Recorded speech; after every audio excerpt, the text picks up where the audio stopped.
Welcome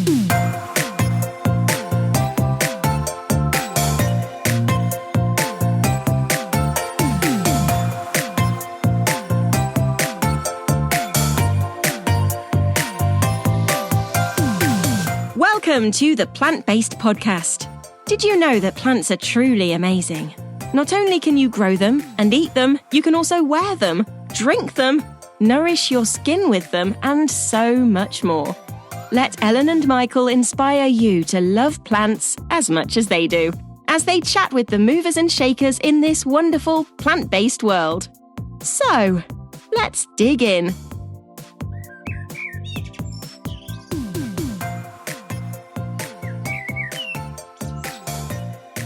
Hey guys, how's it going? This is episode 2 of the Mini Plant Geeks podcast, which is part of our summer specials on the Plant-Based Podcast.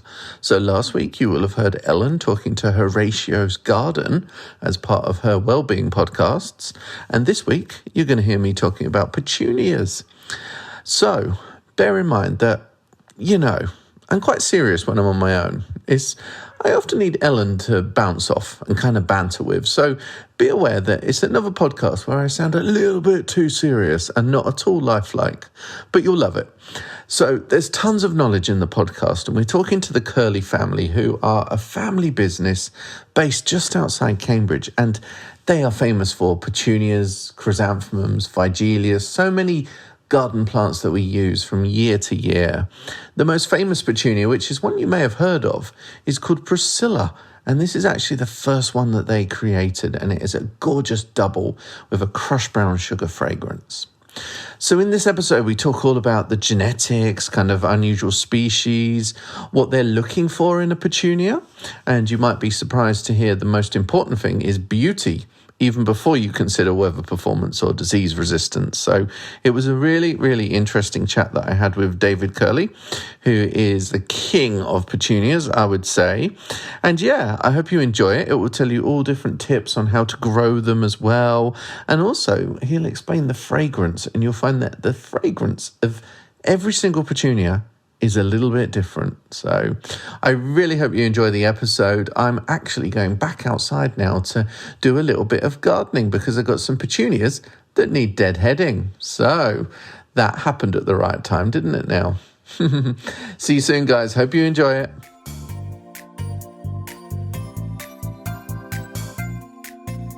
Okay, so today we're going to talk about petunias. And when I knew that I wanted to put a podcast together on petunias, there was only one man in my head. And that guy is David Kerley. And he's been based outside Cambridge. He started breeding petunias in the early 90s.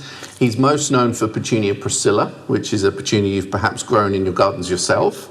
But there's a whole lot more to petunias that he's developed and also in the family. So we're going to talk about the genetics of petunias, where you can grow them, how you can grow them, and just really unlock the whole world of petunia, because it is a quintessential English bedding, basket, patio plant. If you haven't got a petunia, then what are you doing? So welcome to the podcast, David. Hello, Michael. I've known you for a few years now, haven't I? I've been visiting the trials every year, seeing what you've got developing, and yeah, it's been a while. So tell us about the company here, how it developed and how you first started working on petunias. Perhaps fill us in on your kind of college years, kind of where you worked, and then bring us to the Kerley business. Yeah, so I spent my college years at Writtle College in Essex. Mm-hmm. And in the middle year, I spent some time working for a Dutch seed company, working in Holland. And in that time, I worked in their flower breeding department and learned a lot about flower breeding under one of the very famous breeders of bedding plant flowers called Johan Meeuwissen. And then after that, I joined Unwind Seeds. And I worked there 25 years, and I was responsible for the commercial decisions in the company. But all the time as a hobby, I did breeding at home. And also in the last years, I also did in my spare time the breeding of Unwind sweet peas, for which they are famous. Oh, really? And my wife joined me because it was out of hours. So she helped me with breeding sweet peas. One Saturday afternoon at home in my little greenhouse in the garden at home, my wife came in and she said, "It's all very well helping you. You tell me, to pick the seeds and do all the cleaning and those things, but I'd like to understand more about breeding." And I happened to be standing beside a flowering plant of Petunia Species blue vein. And at that time, there were no double hanging basket petunias. And I said, well, let's breed a double Species. I'll show you how. And the rest is history. Wow, that's amazing. The history is that she crossed some flowers onto the Species blue vein. She collected the seeds herself. She grew 100 seedlings herself. One of those seedlings was Petunia priscilla. And that has gone on to be not only our biggest selling petunia, and still our biggest, but it also is by far the biggest selling petunia in the world, double flowered hanging basket petunia. So that's how we started, and I was still working as a director at Unwin's, and Priscilla was introduced through that group as a mail order item, and then the company said, well, you should earn something too for your labours. It's quite fair of them. It was very fair of them. They were very fair. And so they said, you can sell it to companies that are not in competition with us. So outside the United Kingdom or companies that sold to bedding plant growers. They also asked us to spend more time breeding petunias because Priscilla was so successful for them. Please, could they have some more? And it wasn't very long before we ran out of time because I was still working more than 40 hours a week in my normal day job. Just breeding in your spare time. Breeding unwin sweet peas and then breeding petunias. And so eventually in 1999, I left Unwin's. We kept on good terms, but I left Unwin's and we started our company here. And we had then just not much income because Priscilla was just getting established in the market, but otherwise we had nothing. And we started breeding petunias. And I can just mention, if I may, that because we thought double petunias might not last for long, we thought we'd better try and do something else as well, so we bred double primulas. Of course, the Primula ballerina, amazingly successful, amazingly beautiful as well. Gorgeous plants. Okay, well, we're going to come back to your breeding and petunias a little bit later in the podcast, but first of all, let's talk about petunias. Now, they're synonymous with English bedding displays for years and years now, but when and where were the first petunias actually growing, and when were they first then brought to Europe and used as a bedding specimen? What can you tell us about that story, please?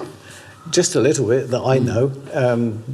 Of course, in those days, the wildflowers were masquerading under the name Nierenbergia, which is related genus, and two species were brought back to Europe from South America where they grow wild, Petunia axillaris and integrifolia, and a Northamptonshire nurseryman was the first person to make a cross between those two species. His name was Mr. Atkins, and as far as we can tell, it was sometime prior to 1834 that he crossed those two together. And out of that sprang the garden petunia. And the official name now for a garden petunia is Petunia x Atkinsiana. Yeah, I've seen that when they put the full Latin name in any literature. Wow. So it derived from his name, of course. You'll sometimes see them as Petunia hybrida. The first petunias that were bred, and of course they were propagated by seeds, not by cuttings, and they were tall, upright plants, typically growing to something like a metre. Really? A metre? Yes. Wow. They didn't hold themselves up then, No, they fell over. Wow. And how big were the flowers? I don't know. Okay. I don't know. And then during the latter part of the 19th century, a lot of people hybridized petunias, and they had some nice colours came out, and then they propagated them by cuttings, but the varieties only lasted for a year because they became infected with diseases, with viruses, and so that one was gone, and then somebody brought another one. So there's a lot of pitfalls with petunia breeding. Yes, well. So that's roughly the story, and of course there are other species of petunia in South America, and one we've used recently was discovered quite recently actually, only about 25 years ago, Petunia excerta, and we've used that in our breeding programs here. But there were many negative points with it which take years to breed out. Because this is like a kind of reddish with reflex petals, isn't That's it? Very right. narrow petals. And when did petunias first start to be used as kind of bedding and patio plants then? Well, people were using them as bedding plants really from the late 19th century onwards. And I mentioned they were different from the plants we grow today. Of course. Both in height and also the fact that they fell over. Some of my earliest memories of my grandma's like petunia plants, but she had the kind of striped ones, you know, with the blue and the white stripes. I almost used to call them the circus petunias. That was what they were like. But of course they didn't have that weather performance. They were a bit kind of scraggly sort of plants. There's definitely better petunias that I see here today. But what are some of the downfalls of petunias in breeding then? It must be you're looking out for weather performance, disease resistance as well. Is there a lot to kind of get around, a lot of obstacles?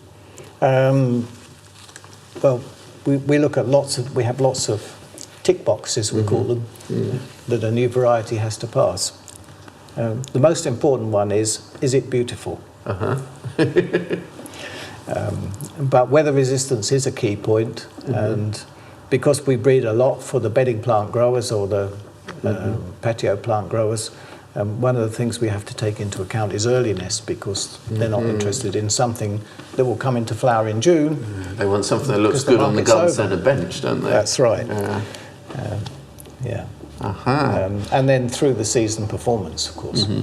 Yeah, we were talking about that off microphone earlier. Kind of in England, we tend to want things to flower for 4 or 5 months of the year, don't we? But I think in Holland, I guess they've got more access to plants and the trade and the industry, but they're happy to replace the plants, say, every 3 or 4 weeks, aren't they, with something new? They certainly spruce up their displays with something new. But here, we're kind of very militant. We want it to look good all through the season, no compromise. So that makes it even harder to breed, doesn't it? Because you're looking for that longevity. Yeah. And I will say that the American market, where we sell also, and the seasons there, the summer season is tougher there in many parts because the climate.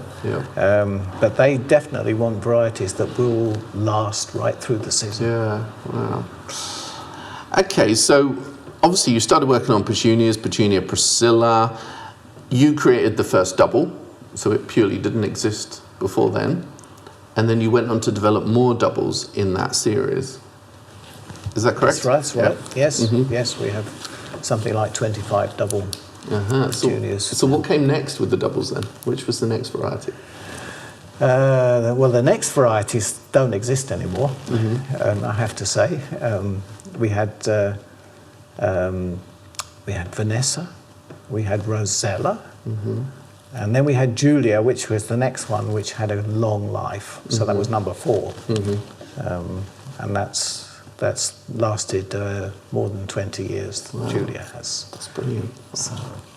And obviously they're double, but they're also weatherproof as well. They're bringing some fragrance from the majority of the varieties in the collection as well. I can't say the majority, but quite a few varieties are very fragrant, and that's one of the key points about double petunias, that you can find fragrant varieties, which if you have them on your patio, if you have them in a hanging basket near your back door. Yeah, it's a whole other dimension. And especially towards the evening, they can be very fragrant. And I always describe the fragrance as kind of crushed brown sugar. It's really that's an kind of interesting sweet one. and it's lovely. But have you noticed the fragrance is the same with all petunias, or it varies? No, it isn't. It varies. Yeah. Yes. So someone's more spicy, someone's more sweet. Yeah. Yes. Yeah. When I did that interview with Roger Parsons on sweet peas, I assumed all sweet peas smell the same, but that's not the case either. So, And be aware that fragrance varies by nose. yeah, of course. Yeah. We've noticed that some people will say, "Oh, that's very fragrant," and some will go, "I can't smell it." Yeah. So, when you are looking for fragrance, is there any science as, does a purple have a good fragrance but a red never does, or is it not that easy? No, it's not that easy. I wish it were, because we would love to breed for fragrance, and it's more hit and miss than that. I see that there's some evidence that varieties which have more Petunia axillaris in the background are more likely to be fragrant. Okay. Of course, they've all got Petunia axillaris and integrifolia, but the proportions of the genes are going to vary variety by variety. But breeding for fragrance is very, very difficult. Now, you're obviously doing cutting raised varieties here, but there is a difference because customers can go into the supermarket garden centre and pick up a packet of Petunia seeds, but they will vary in their quality. They won't quite have the vigour that you get with cutting raised. Can you just explain that for us? Yes, I think that there is the difference that seed raised varieties, they tend to be usually early flowering. They can be very free flowering, but they soon go over. And one reason is they set lots of seeds. Yeah, because they're trying to flower and survive and set seeds, aren't they? Yeah. And also cutting raised varieties can set seeds. The doubles not, but the single flowered ones can. So they're not necessarily sterile then? No. But nevertheless, they're selected for vigour. That's what we do. We select for vigour. That's one of the key points. Okay, because some breeders would select for sterility. Is that right? I'm not aware of any single flowered varieties that are completely sterile. Okay. That's interesting. 'Cause my assumption is like sterile means it flowers longer, so you're going to want it to be like that. But if you're selecting for vigour anyway, you've got that long flowering by default. You get it, yeah. And they set much less seed than the seed-raised petunias, so that's another help. Okay. So, say you've got a new idea, you want to create a petunia that's, red stripe with yellow dots or something. How long would that take from conception to reality? And there must be lots of twists and turns. There must be so much frustration and patience needed for this job, right? Yes, yeah. We say that it never takes less than 5 years from when we have a conception of an idea and make a start on breeding something until the variety is for sale. Okay. It's never less than 5 years. We have a variety of Petunia, double Petunia, which we hope to introduce in 22 or 23. And we started trying to breed it in 1997. Wow. Yeah. So the genetics don't always play ball with you. No, that's right. And some things, in the end, you give up. But we do persevere. I think but how do you do the breeding? You have spreadsheets, or you have notebooks, or how do you keep track of everything? Oh, hell, nowadays it's all done on. We use iPads. Okay. It's all linked to our server. So it's amazing what we can do with this information. And that's a specific program built for plant breeding? Built for us. Wow. That's brilliant. Built for you? Built for us. Yeah. Wow. Yes. Really cool. Plant breeding is just... I wouldn't know where to start myself on it. So obviously with that, hygiene is obviously super important.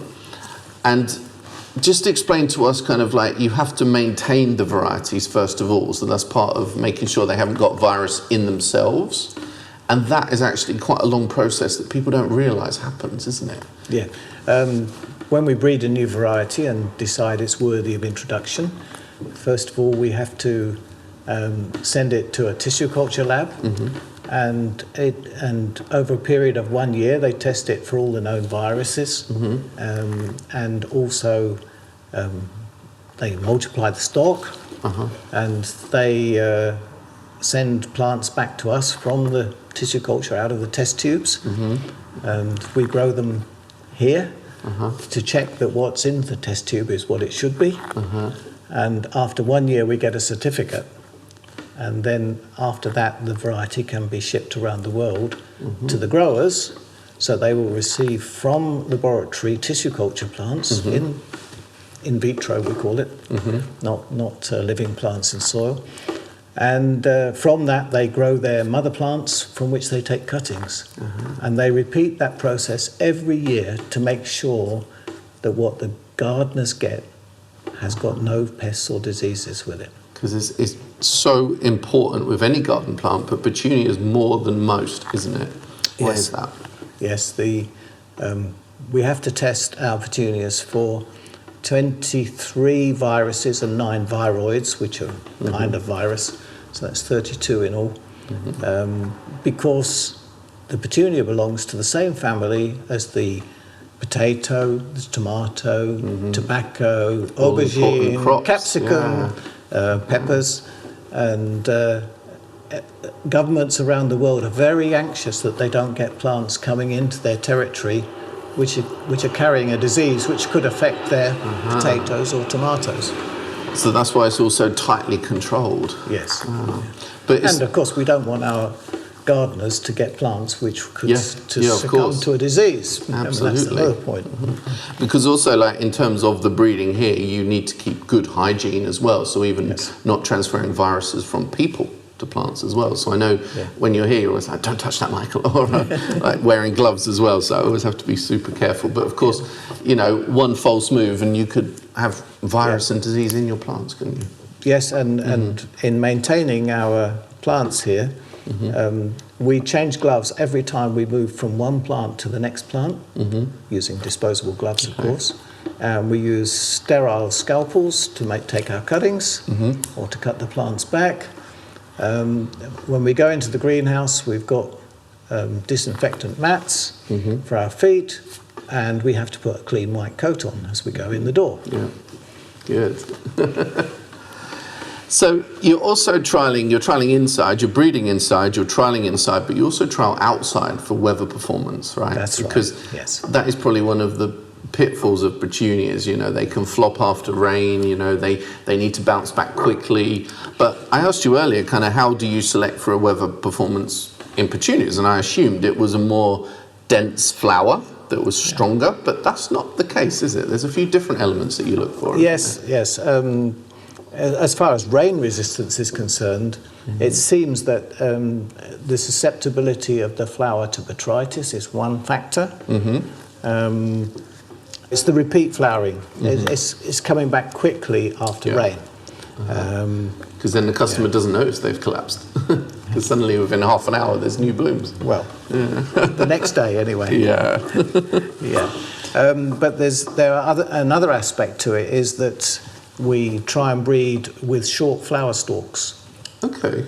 Because then the flower is held up much better. Otherwise it flops in rain or strong wind. That makes a lot of sense. Yes, so we select for strong and short flower stalks as much as possible. Okay. So let's talk about where you would grow petunias, because you're obviously growing in containers here, and a lot of your petunias are destined for containers, window boxes, hanging baskets. What are really the optimum conditions for a petunia? Any specific type of soil, moisture, any specific fertilizers that you'd recommend as well? Yeah. First of all, I'd say that petunias are quite easy to grow, easier than many other plants. But having said that, they're not too happy if the soil is heavy and clayey. Okay. And whilst they will stand drought quite well, obviously they don't flower so well if they're very dry. So it's a good idea to keep them well watered as well. Feeding, petunias are hungry plants. So they do reward being fed regularly. And there are two aspects to that. One is that they like nitrogen in their fertilizer. Of course, if you buy a good proprietary fertilizer, it will have nitrogen in. And the other thing, they are hungry users of iron. Okay. So if the leaves start to look a bit yellow, the two things that you could try is a bit more nitrogen fertilizer, and you could try some sequestered iron. Okay. Good tips. So in the border, obviously heavy soil, try and incorporate some fresh compost, something to kind of open up that structure, because they're generally happier in a sandy soil. Is that fair to say? Yeah, lighter soil. Yeah. Okay. And how about, earlier this year, I was experimenting with lots of different plants on my windowsill in my Airbnb in Windsor, and I tried a few quite crazy things, but they kind of worked. So fuchsias, little mini fuchsias on the windowsill, some unusual edibles. How about petunias? Would they work, the double ones, on a windowsill indoors, in a tiny pot? I would say that the varieties that we have in the market at the moment probably are a bit too strong growing for a windowsill. But watch this space, because there are some very compact ones coming which might prove ideal for that purpose. Excellent. And do you think they'd be happy indoors long term, or would it only be a short term fix? I think we'll have to try that out. Yeah. Be interesting to see petunias kind of then, offered in the same way as you would miniature roses. For your worktop or your windowsill. Yeah, it's interesting, yeah. Yeah, nice angle.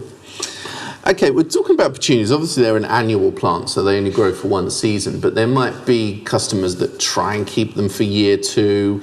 If you let a plant die down, take it somewhere frost-free, is it going to bounce back for year two, or is that really unlikely? I think it's mostly unlikely. If you took cuttings off, they would, because that's what we do, and gave them nice conditions, they would come through the winter. Okay. But you have to be aware that if you do that, you have quite a risk that you'll transfer any viruses. Yeah, of course. And it's better to start with the clean stock the next year. Okay. So let's talk about your breeding a little bit more. So you've got your Tumbelina series, which is your double flowered, that are up to how many varieties? 20 or more now? 25 or more. And then you created Fanfare, which was released almost as a competitor to Sophinia. And in fact, when I was at Thomas Moggle, we called it the British Sophinia, which I think you only realised afterwards, you were like, how did we get away with that? But it really was, because Sophinia is such a great brand. It's been around for more than 20 years. It's giving you trails of a metre. Yes. So excellent kind of marketing behind it as well. And I think you've done really well with Fanfare to bring a substitute to that. So tell us a little bit about Fanfare, and indeed some of your other ranges that have been successful over the years. Well, I think the Fanfare Petunia was not really intended as a competitor to Sophinia, because what we did was made a series which was much earlier flowering than most of the Sophinias were. Okay. Which the British growers liked. Yeah. And it didn't trail as far as a normal Sophilia, so it's semi-trailing but very free-flowering with large flowers and some very bright colours. But I often wonder if to get those metre trails on a Sophinia, you need to be a fairly dedicated gardener. You do, don't you? Yeah, so... And which other kind of flagship things would you say you've got the designer series, I think, which is where you put a lot of the novelties, which is really great. So lots of different colours. Yeah. Obviously, everything is top quality, perfect gun performance, and weather tolerant as well. But that is where a lot of those interesting colour breaks go. Yes, and there's much more interest in the colour breaks now. Gardeners are looking for something a bit different, and we find that those new colours that we're bringing. Yeah, you were saying the trends really differ. You've got this one, Cappuccino, which isn't popular in England, but it is popular in a few different regions. Yes, it's really strange that Cappuccino, we should say it's kind of ivory coloured with brown veins. Yeah, it's really nice. Cappuccino probably describes it quite well in terms of colour. And in the UK, it's not at all popular. It is the most popular variety we have in Japan, in Belgium, and very popular in the United States. Oh, wow. And there's no accounting for taste. But you also said when people come around the trial, there's almost too many men that are buying the plants, because sometimes it's the ladies that obviously buy the flowers very often. Petunias in particular kind of have got that kind of feminine side. So if we're allowed to be sexist for a few minutes in the podcast, that is kind of how it works with a lot of people. But it's a shame because there's not as many females that come and look at the trials to select the new varieties. So I know we walked around today and you were like, oh, I wish they'd list this one, because it was really lovely pinky colours and a really nice kind of texture, and so it really differs between what men and women choose, right? Very different. Yes, and if I can tell you a little story. Yeah, sure. A lady from the Netherlands was coming here for years, selecting our petunias for distribution by a Dutch company. Okay. And as she was going around, we said to her one day, but you're choosing colours that we expect the men to choose. Yeah. Oh yes, she said, I've learnt to think like a man. Oh, that's exactly what we don't need. But of course the reason is that the growers who are going to buy the plants from that company, mostly it's the men that buy. Yeah. So we have a real problem. Consumer might not be the man. We have a real problem in horticulture. Yeah, too many men. Interesting. Okay. So let's talk about colour for a minute, because probably one of the most controversial stories of our time in horticulture was the orange petunia gene. Can you tell us a little bit about what happened there? Because it's not very often that horticulture makes the mainstream media, but orange petunias was one of those moments, wasn't it? It was, yes. And it's a very sad story in a way, because we didn't realise, because we were using the gene as well. But originally it came from maize and had been put into petunia by genetic manipulation, genetic modification, which is illegal in Europe. And in fact, it's not illegal in the United States, but then you still have to have a very expensive license, and nobody had got the license. So of course, when it was found out, then all those petunias with that gene in had to be taken off the market. And that's not as simple as just all the oranges. That might have been blues, pinks, anything that had those genetics in. Yes.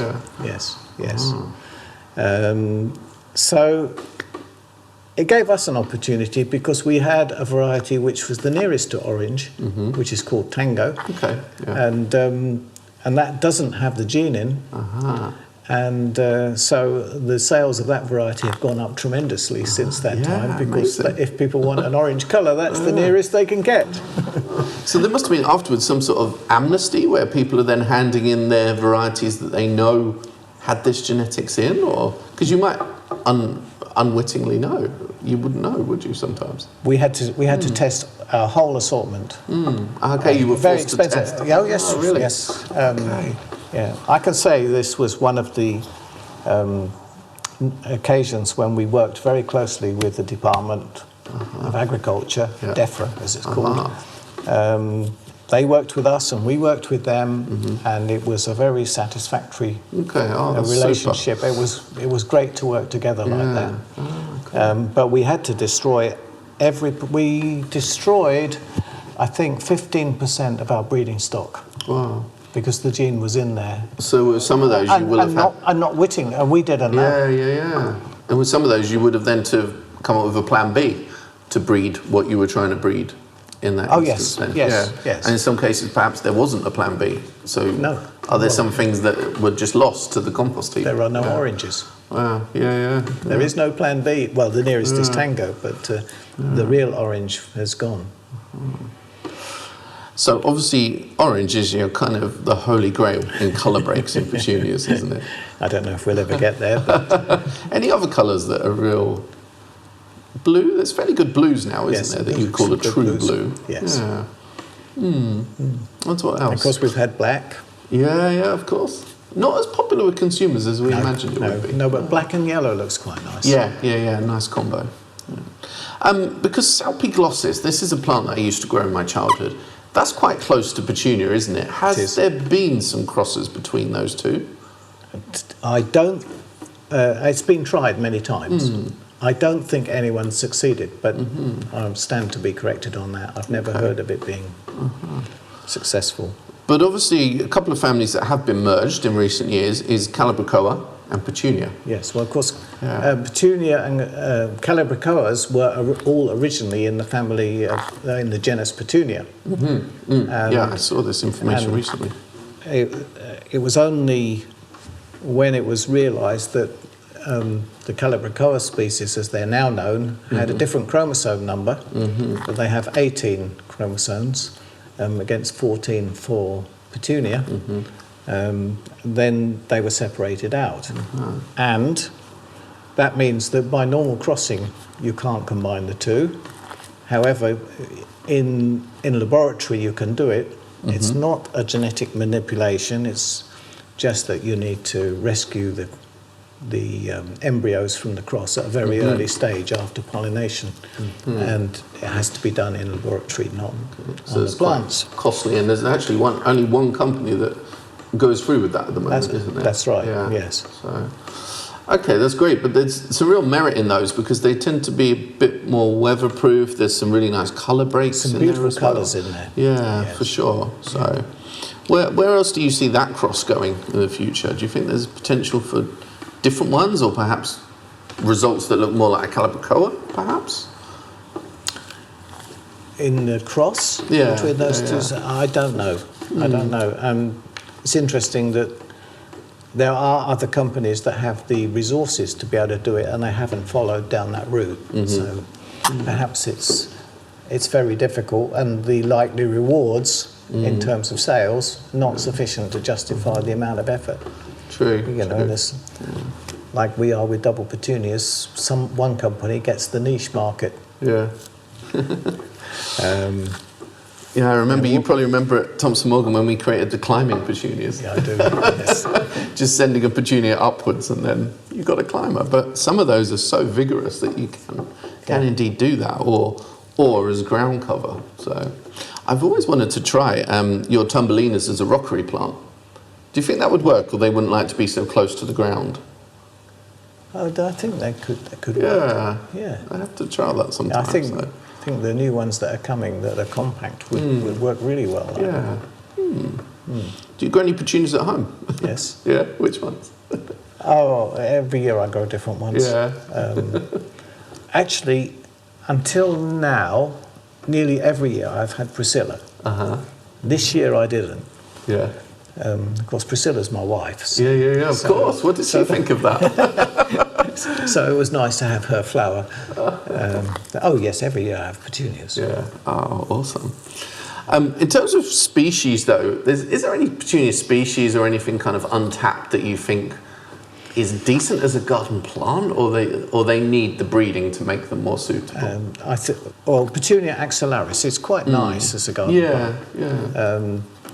It's actually quite rain tolerant compared to many petunias, so it's worth growing. Of course, it's a tall plant. It's growing to 2.5 feet. But it's got this nice ethereal kind of vibe to it, hasn't it? Yes, and you can find quite fragrant plants in there. I also like Superbissima. Yes. They're cool, aren't they? They're massive blooms. Yeah. And almost they look kind of wild looking to me as well. Very poor weather tolerance. Yeah. So, weather tolerance is the thing in petunias, isn't it? Yeah. Yeah, and I can hear the rain right now, so we have to check the trials again in a minute. So thank you for joining the podcast today. I hope you've enjoyed yourself and listeners have found out more about the world of petunias, feel inspired to grow more in their gardens, and hopefully picked up a few tips along the way. So thank you very much, David. Yes, thank you, Michael. Thank you.